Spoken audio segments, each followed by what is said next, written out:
সম্পূর্ণ নতুন একটা রেসিপি পাঙ্গাস মাছ দিয়ে লতি রান্না।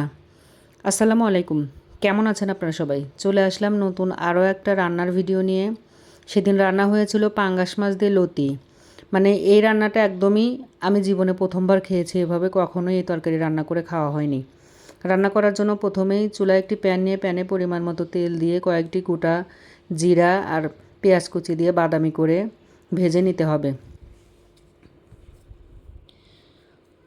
কিছুক্ষণ ভাজার পরে এখানে পানি দিয়ে মশলা কষানোর জন্য সব মশলা দিতে হবে। আদা রসুন বাটা, স্বাদ মতো লবণ, জিরা পেঁয়াজ বাটা, মরিচের গুঁড়া, ধনিয়ার গুঁড়া, হলুদের গুঁড়া। মশলাগুলো দেওয়া শেষ। এখন মশলাগুলো সময় নিয়ে কষিয়ে নিয়ে মাছের পিসগুলো মশলার সাথে কষাতে হবে। মশলাটা ততক্ষণ পর্যন্ত কষাতে হবে যতক্ষণ পর্যন্ত এটার তেল উপরে উঠে না আসে।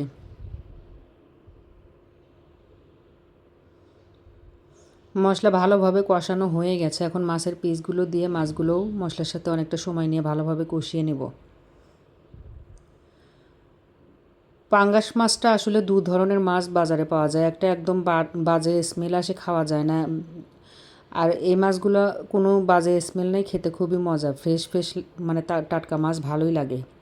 মাছটা অনেকটা সময় নিয়ে মশলার সাথে কষিয়ে নিতে হবে। সামান্য একটু পানি আবারও দিব, মাছের মশলা যাতে নিচ থেকে লেগে না যায়।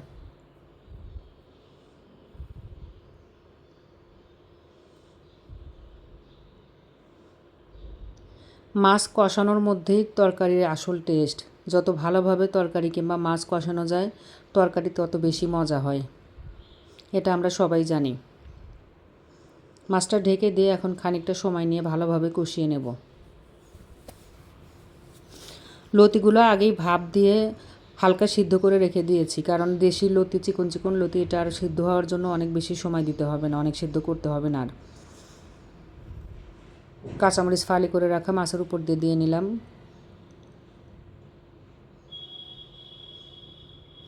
মাছটা আবারও এক একটা পিস উল্টিয়ে পাল্টিয়ে নেব। পাঙ্গাস মাছ তো একটু নরম হয়, তেলের মাছ, এই কারণে আলতো হাতে মাছটাকে উল্টিয়ে পাল্টিয়ে নিতে হবে।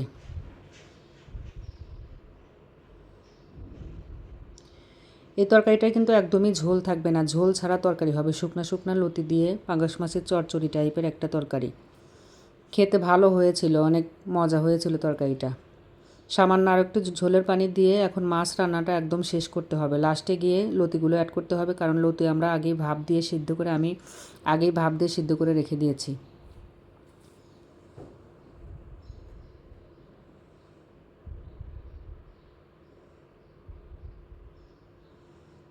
এখন দিয়ে নিলাম সামান্য একটু ফুরানি বাটা। বাটাটা মিশিয়ে দিতে হবে নেড়ে চেড়ে, মশলাটা যাতে মিশে যায় ঝোলের সাথে। ফোড়ানি বাটাটা আমরা বানাই জিরা ভাজা আর পেঁয়াজের বেরেস্তা ভাজা, এটা একসাথে মিলে পাটায় বেটে নিলেই ফোড়ানি বাটা রেডি হয়ে যায়। বড় মাছের মধ্যেও সবসময় আমরা এটা ব্যবহার করি। একদম রান্নার শেষের দিকে ভাপিয়ে রাখা লতিগুলো উপর দিয়ে দিয়ে নেব। এই লতিগুলো প্রায় সিদ্ধ হওয়া লতি, এই কারণে অল্প সময়ের মধ্যেই সিদ্ধ হয়ে যাবে। এভাবে তরকারি রান্নাটা দেখে হয়তো অনেকেই বলবেন যে এইভাবে কোনো দিন আমরা কচুরলতি খাইনি, কিন্তু একবার রান্না করে খেয়ে দেখবেন, এটা আসলে অনেক বেশি টেস্টি হয়েছিল। সব কিছুই খুব সুন্দরভাবে মশলা দিয়ে কিংবা একটু যত্ন নিয়ে রান্না করলে যে যাই হোক, খেতে কিন্তু দারুণ হয়। সেটা এই তরকারিটাই তার প্রমাণ।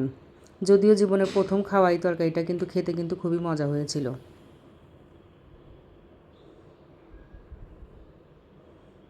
লতিগুলো একদম গলে যায়নি, কিন্তু সেদ্ধ হয়ে গেছে সবগুলো লতি। রান্নাটা আমার কমপ্লিট হয়ে গেছে। ভিডিওটা এ পর্যন্তই। আল্লাহ হাফেজ।